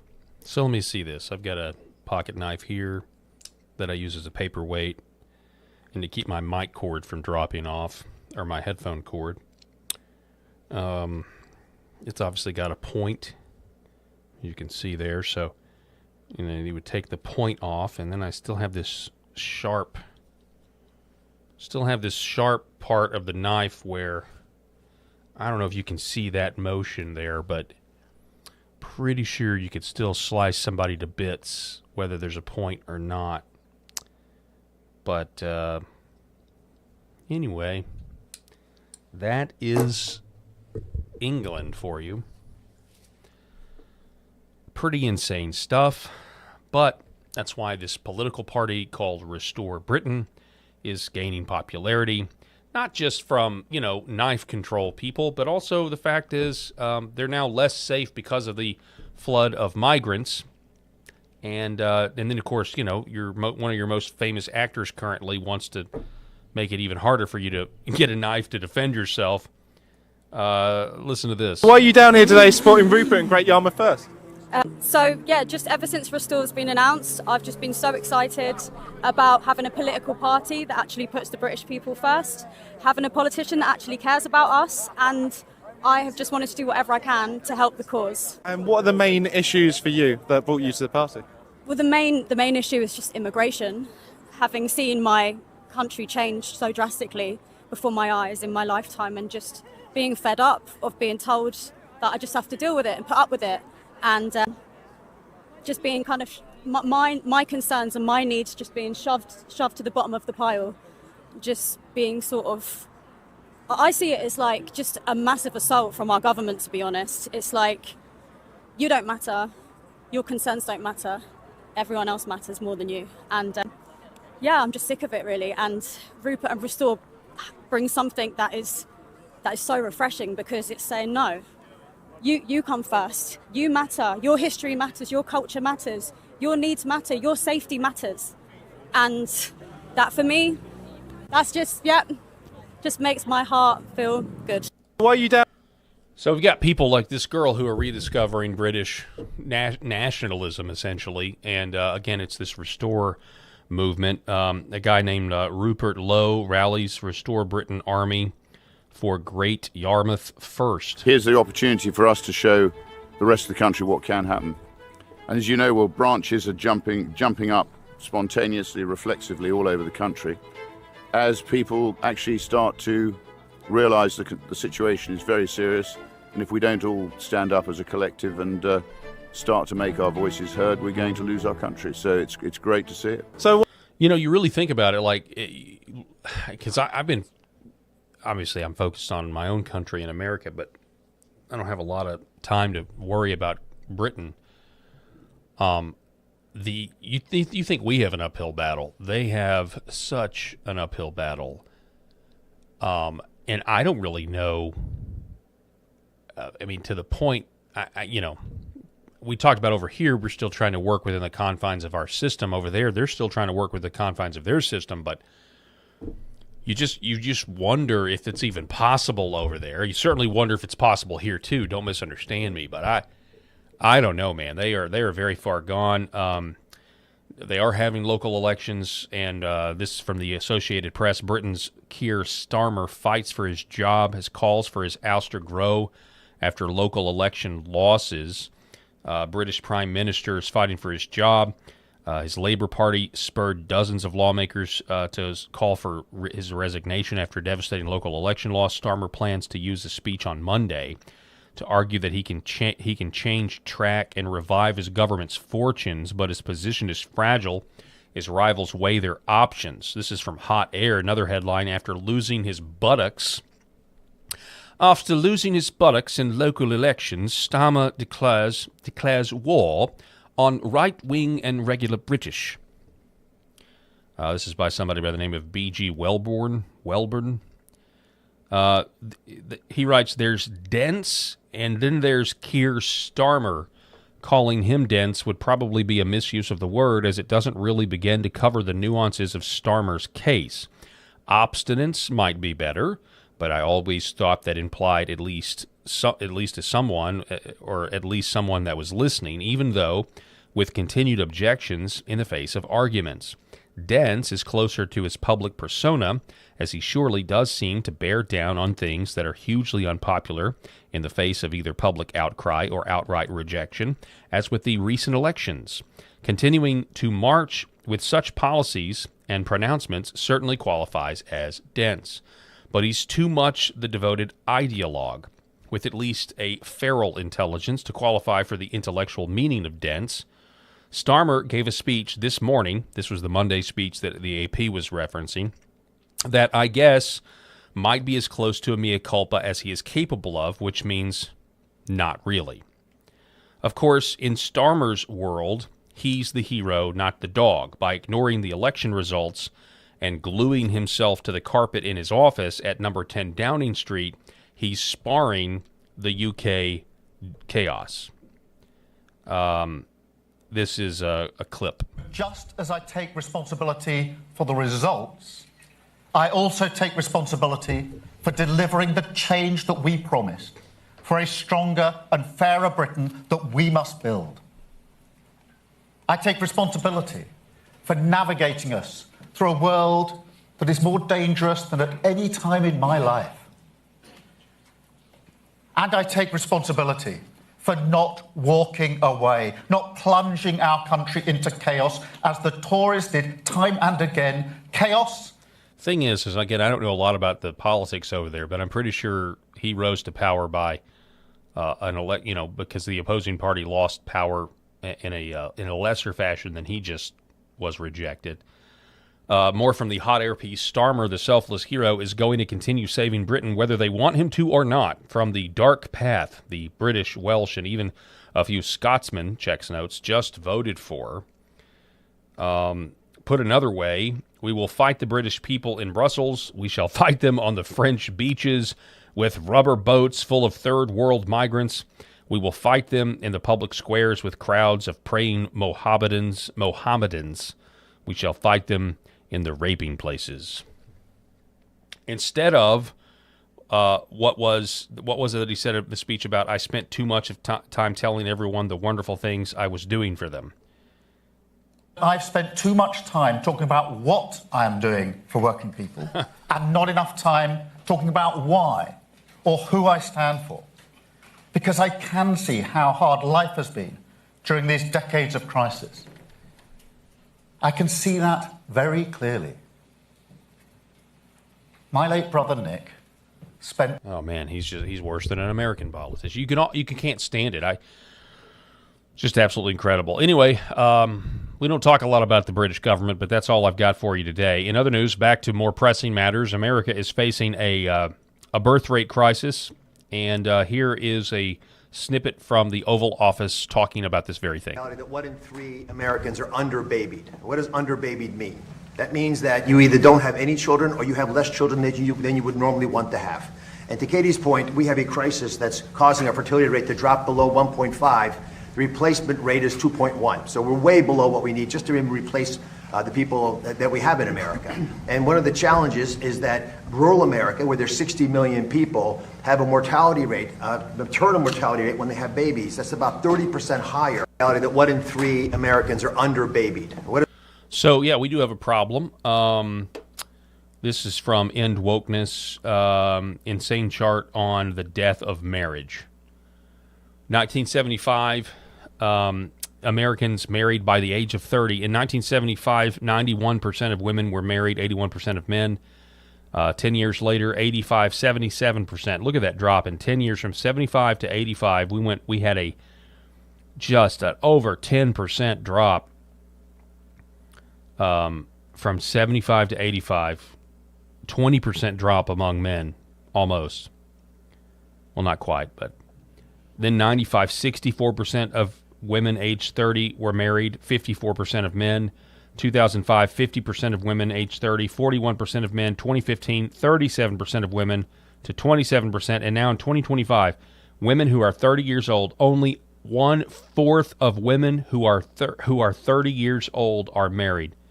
And only 16.5% of men aged 30 are married. That is absolutely a travesty. It's insane, and it marks the death of a civilization. Whether we can blame it on we can blame it on a ton of things. We can blame it on Francis Schaeffer would probably blame it on personal peace and affluence. You're only worried about your personal peace and your affluence. Why do we need babies, right? I think if Francis Schaeffer, the theologian, the late theologian, were alive today, he might amend some of what he was saying. People are not getting married. I mean, you can just fundamentally say Christians are getting married, but not all Christians are either, because it's tough to find. But you can fundamentally say it's godlessness, it's the country, it's getting, the Lord has natural little triggers built into civilizations when they go off track. They tend to get invaded by third world barbarians. We can check that box. But it's a values crisis. People don't want to get married because they don't feel confident potentially that their kids are going to have better life than they will. You look at how difficult it is to live as it is right now. You look at feminism and how it's corrupted women. I mean, there's plenty of women out there that would not make their men happy. There's plenty of women out there today that are just so self-absorbed and obsessed with themselves and feminism, and they've bought it all. They don't want it's insane that they actually make for really, really terrible wives, and it's going to make for a terrible home life. And if you do get married, you have a whole nother court system that you have to contend with. Family courts are totally separate from civil and criminal courts. Totally separate, where men are not given their rights. Their rights are actually stripped and taken away from them in family courts all the time. There's a lot of factors here that go into this. But that is civilizational ending right there. That marks the death of America from within. And what was always the warning? America won't fall from outside forces. We will fall from within. And if you're not reproducing, if you're not having families, which, by the way, that's the whole point of living. Obviously, it's to, what's the chief end of man? To glorify God and enjoy Him forever. But within that context, that distinctly Christian context, it's going forth and multiply, subduing the earth. It's coming together, becoming one flesh, having children, raising them in the fear and admonition of the Lord. And there's so many people out there that they don't believe that. Now, they might see the natural good of that once they do get married, and many people do, because it is self-evidently good. Kids are good. Husbands and wives are good. But outside of a Christian context, it can be quite destructive because you're with, two flawed human beings. But these are the statistics, and it's absolutely daunting. Lizzie Marbach says this is why anyone denigrating marriage in any way, whether that is a blue-haired feminist or Nick Fuentes, should be seen as the enemy of to the good. Marriage is good, and again, though, you do have to also at the same time recognize all of these hindrances to it. The hookup culture, why buy the cow when the milk is free? You can go to the old The old Dave Chappelle, what was that? That was from his old stand-up. Was it Killing Them Softly? That if I'm not going to use the vulgar words that he used, but basically we'll just say sex. That if sex in terms of women allowing it was a stock right now, it would be plummeting because there's just too much of it out there. The women are giving it away. That's also, of course, the women have been sold that it's empowerment, and then of course the patriarchy, the wicked patriarchy, not the biblical one that would protect women and cherish women. But the one that still exists alongside feminism, that feminism doesn't want to, it's like, well, whatever you got to tell yourself, sweetheart, I'll see you at the club. Make sure you wear next to nothing or nothing at all. And you can tell yourself it's empowerment, but men are, anyway, and then you get to how the dating apps have affected peer-to-peer relationships. So a lot of these women, 20-year-old women are going on dates with 30, 35-year-olds who are more economically successful at this point because they've had longer in the workforce. They could take a woman out on a nicer date, whereas you have, peer-to-peer, they don't have that. And so there's a huge problem with that too. So we'll have to wait. I don't know, man. This is why over in Russia, I mean, they've got the problem, too. Over in Russia, they have entire holidays or weekends, I think, weekends that are dedicated towards staying at home and procreating because they recognize the benefit of having more Russians. And so it's good that the White House is drawing attention to this. Now, I'm not on the board of the IV. I don't think IV is the way to do it. I agree with the Supreme Court Justice of the state of Alabama that talks about how sacred life is and everything else, and we have to be more fearful of Almighty God than we do of this problem and using and treating life so flippantly. So I'm not on board with that. That's my belief. And again, I agree with that Supreme Court justice out of Alabama. But this is a big problem. It's a big problem, and we need to fall to our knees and pray for the Lord to heal our land when it comes to this. And by the way, these numbers recover as a result of that. As a result of something as a spiritual repentance, not as just a technological fix. On the UFO front, the new UFO files from last week, John Harris, I think this is good. He says this in jest, but he says, "You'll never believe what's in the UFO files released today." Page 38. Hello, Joseph. Trouble? Looks like we'll have to send someone down. A lot of people asking for help for a man named George Bailey. I'm now convinced that It's a Wonderful Life is the greatest movie. It and this is a big deal because like I talk about Lord of the Rings all the time as the zenith of filmmaking, and that is my favorite movie of all time. I would rank Lord of the Rings, and then my childhood favorite, which is still up there, is Back to the Future. But every November and December, the last few years, I've been watching It's a Wonderful Life, and I think it's just one of the greatest movies, if not the greatest movie of all time, on so many different levels. I feel like I could write a book every year. I'm just learning more and more about how great it is. The pacing, the dialogue, the subtext. Oh, the subtext. If you know anything about good script writing, the subtext is what you strive for. The things that are communicated that are not actually said is brilliant, and the subtext, especially between George and Mary and their courtship, is my favorite. But anyway, there's that. But I will say this. So George Washington Bethune once did a sermon off of Galatians 1.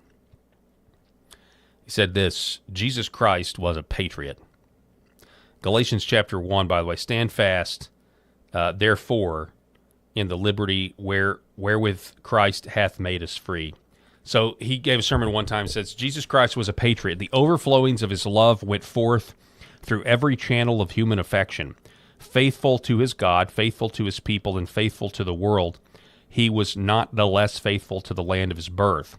This is clearly seen in his personal efforts to bless his brethren of a common ancestry, his tears over the waning glories of Jerusalem, knowing that the temple would be destroyed, and his command given after his bitter trials and death to begin there the work of evangelizing the world.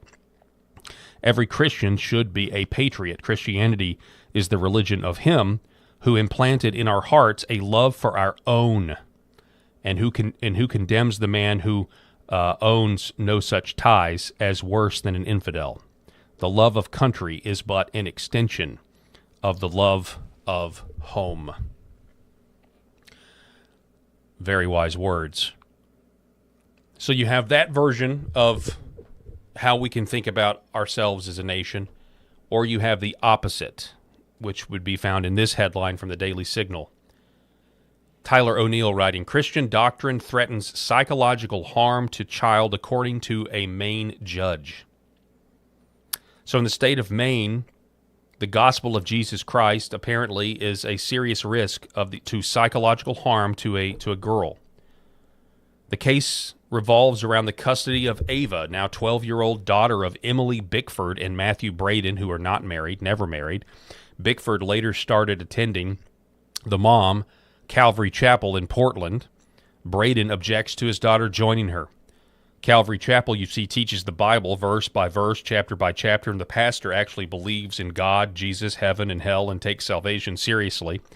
But a Maine district court judge named Jennifer Knopfsinger notes that Bradeen was horrified to discover that Ava heard sermons about warfare, fallen angels, and eternal suffering.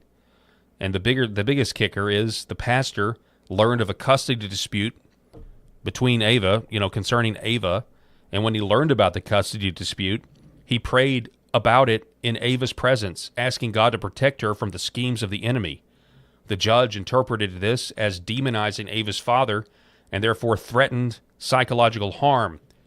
So now she can't go to church, according to the judge, not letting the mother take her daughter to church. Obviously, this is being appealed before the State Supreme Court of Maine. But you do have an interesting juxtaposition, don't you? It kind of, in a way, to me anyway, it kind of shows you that,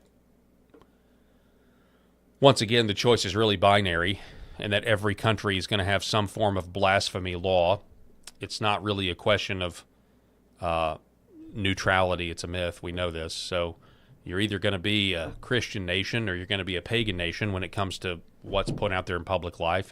And we've seen the benefits of live and let live, which many Christians, as a Christian 15 years ago, I was all about libertarianism and live and let live. But the rules changed. Live and let live was certainly, the left never believed in it, obviously. This is a story that they don't really care about that. But more importantly, live and let live fundamentally means that we just have to accept the blessings of liberty and allowing parents to trans their kids and call it health care, or allowing them to take them to drag shows for children where they get to watch a half-naked man gyrate on stage who's clearly getting his own satisfaction from being ogled by children in his half-naked state. If that's what live and let live means, ladies and gentlemen, count me out. The government needs to step in, hold up the practice, call it evil, condemn it, and prosecute people who break the law. At least that's my opinion. I don't know what you think, but let me know. That's all the time that we have for this edition of the Paul Harrell Program. We'll be back here tomorrow. Hopefully, co-host Rob will be in seat number 2, and we'll have Eric Haynes back in seat number 3, and we'll be bringing you the news. God bless everybody out there watching. Want to give a shout-out to Red Vive Health, New Horizon Real Estate, Gateway Sight and Sound, Pet Club 24/7, and Sherrod Chiropractic. Thank you so much for sponsoring the show, and we will see you guys tomorrow.